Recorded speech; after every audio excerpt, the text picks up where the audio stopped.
The Persephone Foundation. Timeline Archives. Timeline designation Sigma Nu-014. Codename for Truth, Justice, and the Master Race. During the 18th century, the time of the ancient Asgardian race was over. The dark gods of the void, to whom the Asgardians sold their souls in exchange for godlike powers over the puny human race, had come to collect.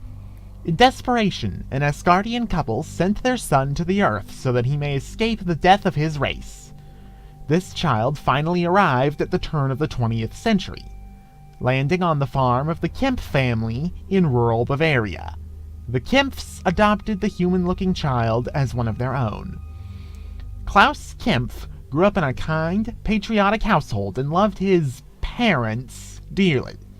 However, things would take a turn for the worst when Klaus Kempf's father dies in the trenches of the Great War. Distraught, his mother turned to alcohol and eventually took her own life. Orphaned, Klaus wandered around Munich looking for work. He began to resent the Allied powers for killing his father and humiliating Germany with the Treaty of Versailles. By chance, he stumbled into a bar where he heard a passionate Austrian corporal speak about Germany's troubles.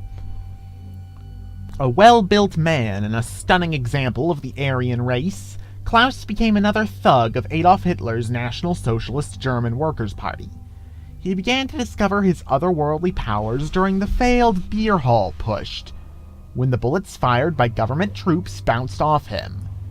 Still, he was overwhelmed by the soldiers and arrested. He was eventually released in 1931 and went back to work for his Führer. In the street brawls against the enemies of the Nazi Party, Klaus truly began to tap into his superpowers. Whenever he felt angry or proud, he was capable of feats of strength no other man would be able to accomplish. He was nicknamed the Übermensch by his comrades, and his amazing feats would eventually catch the eye of Hitler. Hitler saw Klaus as a gift from the gods, one that proved his vision. He ordered Klaus to explore the limits of his powers. During this phase, Klaus learned he could fly, shoot heat rays out of his eyes, and was impervious to small arms fire.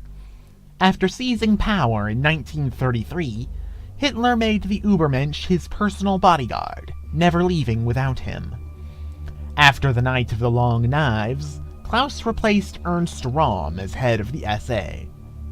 Nazi propaganda immediately painted the Übermensch as the embodiment of the master race. A man faster than a speeding bullet, more powerful than a locomotive, and able to leap tall buildings in a single bound. The Übermensch's abilities were finally tested during the German invasion of Poland in 1939, where he decimated Polish tanks and infantry and helped the Germans secure the country within weeks. The world was horrified and awed by Germany's successes, but they all had answers to this new Germanic hero. In the USSR, a highly advanced spacecraft of unknown origin that crashed in Tunguska was finally being understood.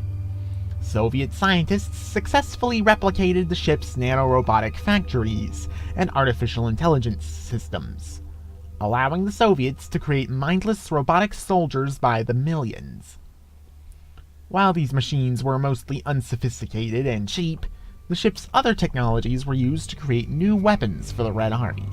These electro-laser systems were lightweight and yet could gut enemy armor with ease. Unbeknownst to the Soviets, the Japanese Empire had also acquired alien technology, the Tunguska craft's medical pod. This gave the Japanese a high boost in their bioweapons program, while studying artificial intelligence for their own purposes. The United States and United Kingdom would have no such luck. However, they did have the gift of the brilliant Tony Wayland. Wayland Enterprises was the premier Anglo-American weapons manufacturing corporation, thanks to the scientific and financial genius of Tony Wayland himself. Asked by both Roosevelt and Churchill to aid the war effort, and paid gratuitously, Wayland Enterprises developed 3 key technologies. The first was the Super Soldier Serum, a chemical cocktail that could turn any soldier into a perfect specimen of mankind. Secondly was powered armor, which allowed soldiers on the field to shrug off small arms fire and bring heavy weapons to bear on enemy troops. The third was the atomic bomb, developed in 1945 and used in an unsuccessful attempt to end the war. Although the Wehrmacht had many glorious successes early on in the war, the industrial and numerical advantage of the Allies offset the advantage granted by the Übermensch. Slowly but surely, the Germans were pushed back, until France itself was invaded by the Western Allies on June 6, 1944. Hitler redirected the Übermensch to fight in the reopened Western Front. Powered armored super soldiers were no match for the Übermensch individually, but he could not fight an army of them. Defeated, the Übermensch went back to Berlin to report to Hitler personally. It was during this meeting with the Fuhrer that the Dark Gods arrived on Earth to consume the last son of Asgard. As the Übermensch writhed in pain before Hitler, the Fuhrer decided to strike a deal with these abominations. If Klaus was spared and he were granted power, he would sacrifice the souls of the entire human race to them.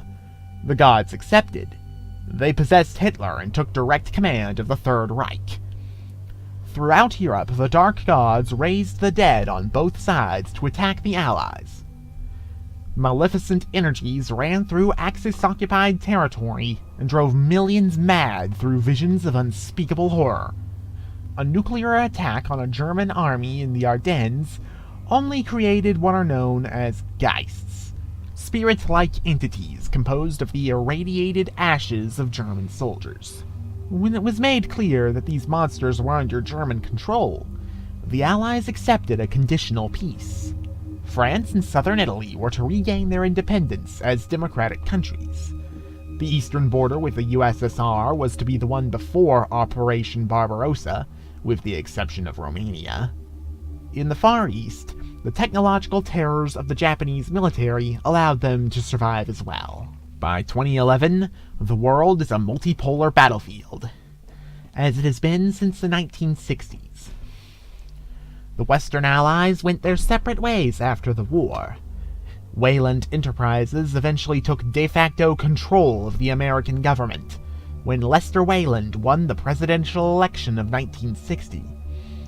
The American government is merely an extension of Weyland Enterprises, which is a virtual monopoly over the entire United States economy.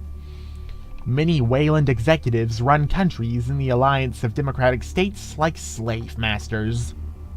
MI6, Britain's intelligence agency, executed a covert coup after the Martian invasion and is a police state run by the enigmatic Agent 001.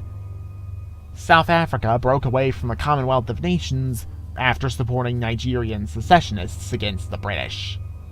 The French, feeling that the Americans and British were not doing enough against the Germans in the East, took matters into their own hands and founded the European Union. This union is equal only on paper, and is nothing more than a French empire. It is notorious for its African adventures, moves painted by most of the free world as neocolonialism. China fell to communism thanks to a Soviet invasion in 1948, but eventually became separate from the Soviet-led Comintern. The USSR is run by hardline Stalinists who occasionally threaten to destroy the world.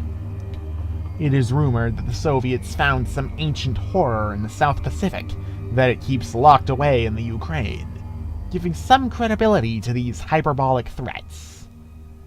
The old Axis powers, no longer needing each other, grew separately.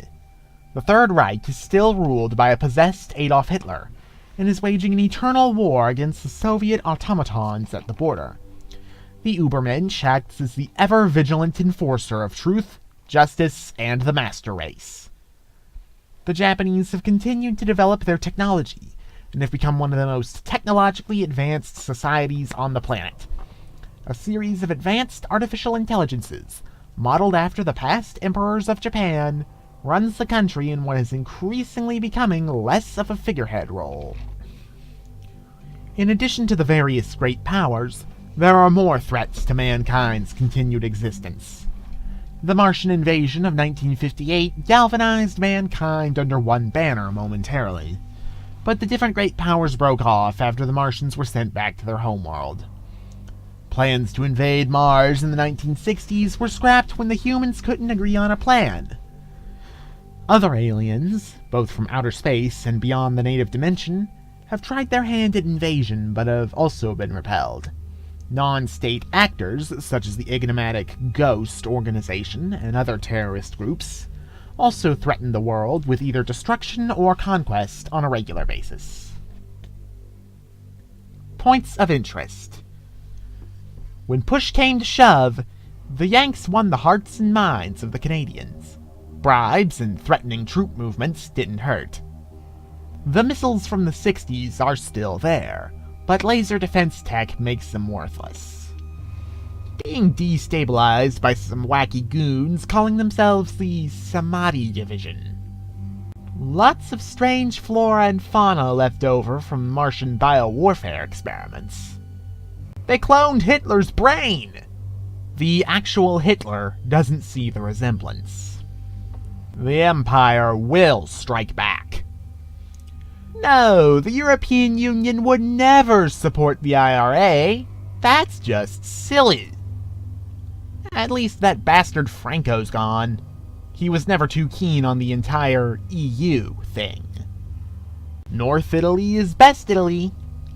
The Vatican is not a fan of the Faustian crap the Germans are up to, working with the EU and America to put an end to it. The vampire infestation convinced the Soviets to let the Romanians keep that land. The Syrians want to live, but they're too scared of the Israelis and the Soviets.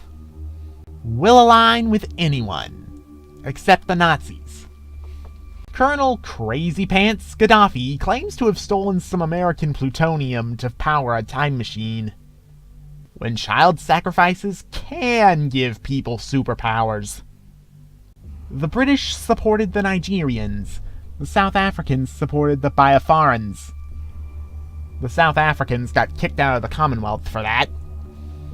No, the French aren't funding Congolese rebels to get premiums on coltan.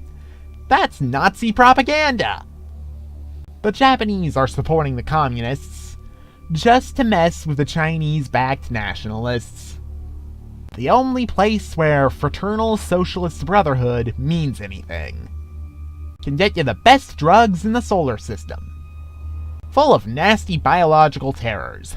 Cranial parasites, Formosan flu, you name it. North Vietnamese guerrillas still penetrate the DMZ from time to time. The Reich will never give in to the Xeno menace! This has been a Persephone Foundation Timeline Reading. Thank you for listening.